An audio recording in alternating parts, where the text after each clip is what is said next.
মাযহাব মানা যাবে কি? মাযহাব মানা জায়েজ? মাযহাব মানা জায়েজ। কেন জায়েজ? মাযহাব কি কুফরি নাকি? আবু হানিফা, মালিক, শাফি, আহমদ এরা কি কাফের ছিলেন নাকি? তো ইমানদার ছিলেন না? আলেমও ছিলেন না? আলেম ছিলেন কিনা? আলেম থাকলে দিনের খেদমত করেন নাই? খেদমত করছেন কিনা? আবু হানিফা কি আব্দুর রাজ্জাক ইউসুফের চেয়ে ছোট না বড়? আপনি আব্দুর রাজ্জাক ইউসুফের কথা দেখে অনবরত মেনে নিচ্ছেন, অথবা জাকারিয়ার কথাই মেনে নিচ্ছেন। কথার কথা বলছি, ওনার দোষ দিতেছেন, উনি তো আলেম দিন, একদম মুহাদ্দিস নিঃসন্দেহে, আমি ওইটা বলছি না, বলি উদ্দেশ্য প্রমাণ দিচ্ছি, উদাহরণ দিচ্ছি। তাহলে মাযহাবের ইমামের কি দোষ ছিল? হ্যাঁ, আপনি অন্ধ অনুসরণ করবেন না, আমি এটা আবার বলছি। মাযহাব মানা জায়েজ, কিন্তু যখন আপনি দেখবেন যে কোরআন এবং সুন্নাহর বিরোধী নস পাওয়া গেছে, তখন ওনার কথা শোনা যাবে না। তখন শুনলে আপনি হারাম কাজে আছেন। যতক্ষণ পর্যন্ত আপনার কাছে কোনো ব্যক্তির কাছে স্পষ্ট হবে না কোরআন এবং সুন্নাহ, তখন একটা ইমামের পথে চলছেন, বৈধ। আচ্ছা ধরেন, এখন আপনার কাছেই ধরেন একজন বলল, অমুক ব্যক্তি বর্তমানে জীবিত আছে, অনেকেই ফতোয়া দিচ্ছে, আপনি এই ফতোয়া অনুসারে চলবেন না? না চলবেন না? চলবেন।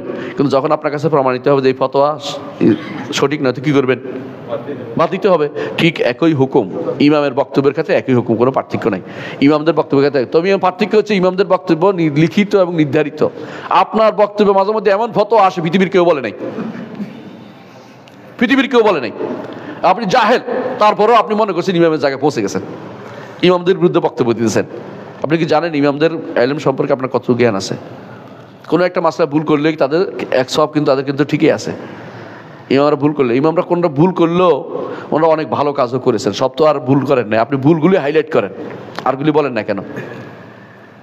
এই জন্য আপনি কতটুকু ভালো করছেন? আপনি কি ইমামদের মতো একটা ফেকার বই লেখেন তো দেখি, এই পর্যন্ত লিখতে পারেনি। ঘুরে ফিরে পড়তে চায় কার জানেন? ইমামদের ফেকাই পড়তে হয়, ওনাদের মাসালাই আনতে হয়। এরা কেউ কেউ কী করে, কয় যে সিদ্দিক হাসান খানেরটা আনে। সিদ্দিক হাসান খান উনি যদি কোনো হানাফি ফেকা না পড়তো, অথবা সালাফি মানে ইমামদের আলেমদের বই আহমদ ইবনে হাম্বলের ফেকা না পড়তো, ফকি হইতেন? শওকানির ফেকা বলেন, শওকানি কি ফেকা আলাদা বানাইছে নাকি? হ্যাঁ, করতে গেছে ইমামদের থেকে নিছে। তো আপনি ইমামদের তো ইগনোর করে হঠাৎ করে ফকি হইতে চান কেন? এটা হবে না। ইমামদেরকে ভালোবাসেন, প্রত্যেক ইমামকে সম্মান দিবেন, মাযহাবকে যথাযথভাবে মেনে নেবেন, বিরোধিতা করবেন না। মাযহাব বিরোধিতা করার উদ্দেশ্য না, মাযহাবকে পায়খানা বলবেন না, এগুলি শয়তান তৈরি করা, জায়েজ না এগুলি। মাযহাব খুবই দরকার, মাযহাব জেনে মাসালা বুঝেন, কিন্তু মাযহাবের বিরুদ্ধে মাযহাবকে অন্ধ হয়ে যায় না, এটা মানতেই হবে এমন কথা দরকার নেই। এটা মানা যতক্ষণ পর্যন্ত একজন মানুষ এর চেয়ে উত্তম কোনো পদ্ধতি নাই, সে মাযহাব মেনে চলবে, মাস্ট। যখন দেখবে যে আমি এর চেয়ে ভালো পাইছি, শুদ্ধটা পাইছি, আমি অশুদ্ধটা নিব না, এটা হলো ইমামের হওয়া উচিত। আমাদের দেশে মানুষ দুই প্রান্তিকতা আছে, একদল বলে মাযহাব মানা শিরিক, আরেক দলের মাযহাব মানা ওয়াজিব, ফরজ। আসলে মাযহাব মানা কি? জায়েজ। মাযহাব মানা জায়েজ কার জন্য? যে যে বুঝতে পারে নাই। আমি তো কোনো মাযহাবের এসে জিজ্ঞাসা করবে আলেমকে যে ইজতিহাদের পর্যায়ে পৌঁছার মতো ক্ষমতা তার নাই। আমির কোনো নিজস্ব মাযহাব নাই, আমি নিজস্ব কোনো আমিলা মাযহাব আলাহু, আমি আর মুকাল্লিদ সমান সমান। অর্থাৎ আমি অর্থ হলে মুকাল্লিদ, অর্থাৎ তার কোনো তাকলিদ ছাড়া কোনো উপায়ই নেই। সে হয় আমার জিজ্ঞাসা করবে না আবু হানিফার জিজ্ঞাসা, কথা একটাই, আবু হানিফার মত দিলে হারাম হয়ে গেলে আমারটা জায়েজ হইবে কেমনে? আল্লাহ বলছে ফাসআলু আহলা যিকরি ইন কুনতুম লা তা'লামুন, না জানলে যে জানে তাকে জিজ্ঞাসা করো, না জানলে যে জানে তাকে জিজ্ঞাসা করো। ফাসআলু আহলা যিকরি ইন কুনতুম লা তা'লামুন, যে জানে তাকে জিজ্ঞাসা করো। এটা মৃত জীবিত সব সমান। মৃতের ব্যক্তি জীবিত লেখা আছে, এটা দেখতে পারি। আমরা বিন বাজের কথা নেই না, বিন বাজ কি জীবিত নাকি? তো কথা একটাই হইলো। আলবানির কথা, নাসিরুদ্দিন আলবানির কথা নেই না, তিনি জীবিত নাকি? তাহলে কথা তো একই হইলো। তাহলে বোঝা গেল যে মাযহাব মানার ক্ষেত্রে বাড়াবাড়ি করা যাবে না, ছাড়াছাড়িও না, বাড়াবাড়িও না। যদি কোনো কেউ মনে করে যে এটা আমার কাছে হক মনে হচ্ছে, তিনি সেটা নেবেন। 3-4টা তার কাছে আসে, বিপদ লেগে গেছে, এখন তার ইজতিহাদের জায়গা আছে যে ওই লোকটা আমার কাছে বেশি পছন্দনীয় মনে হয়, যে এ দুজনের থেকে এর দাড়িটা লম্বা, এর নামাজ পড়ে দেখছি ভালো, সুতরাং এরটা আমি নিতে পারে, কোনো সমস্যা নেই। পার্থক্য হচ্ছে একটাই, যে আমি জব ভালো হোক মন্দ হোক অমুক ইমামেরটাই নিব, এইটা নিষিদ্ধ। সাধারণ মানুষ কি করে? প্রশ্ন, সাধারণ মানুষ আলেমদের জিজ্ঞাসা করবে। আলেম যদি কোনো তাকে নিজে ইজতিহাদ করে দেয়, সেটাও নিবে। আলেম যদি তাকে কোনো মাযহাব থেকে দেয়, সেটাও নিতে পারবে, কোনো সমস্যা নেই তার। না, আমি কোনো মাযহাবকে দেই না, কোনো মাযহাবকে প্রাধান্য দেই না, আমি কোনো মাযহাবকে প্রাধান্য দেই না। আচ্ছা, পরের প্রশ্ন। আসসালামু আলাইকুম, ফজরের সালাতের পর সূর্যাস্ত পর্যন্ত সালাত নিষিদ্ধ জানি, এমন অবস্থায় বাসা থেকে গিয়ে জামাতে ফরজ পাই, ফরজ সালাতের পর ফরজের সুন্নত আদায় করব কি ইসলামী দৃষ্টিতে সঠিক? হ্যাঁ, ফজরের সুন্নতটা এই সময় পড়াটা জায়েজ একটা হাদিসের কারণে। এই সময় অন্য কোনো নফল সালাত নাই। ফরজ সালাতের পরে সূর্য ওঠার আগ পর্যন্ত কোনো নফল সালাত নাই, তবে ফজরের 2 রাকাত সুন্নতটা আছে। রাসূলুল্লাহ সাল্লাল্লাহু আলাইহি ওয়াসাল্লাম একজনকে দেখেছেন ফজরের সুন্নত আদায় করতে, তিনি তাকে বলছেন 2 সালাত একসাথে পড়তেছ? বলছে না ইয়া রাসূলুল্লাহ, আমার 2 রাকাত ছুটে গেছে। রাসূল তাকে কিছু না করেন নাই। বোঝা গেল শুধু এই 2 রাকাতের অনুমতি আছে।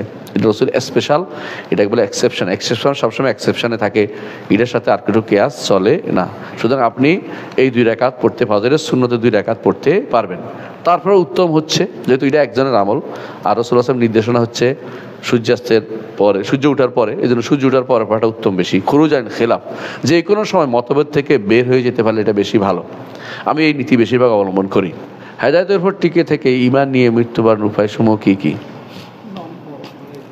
অনেক বড় প্রশ্ন, এটার উপরে খুতবা হতে পারে।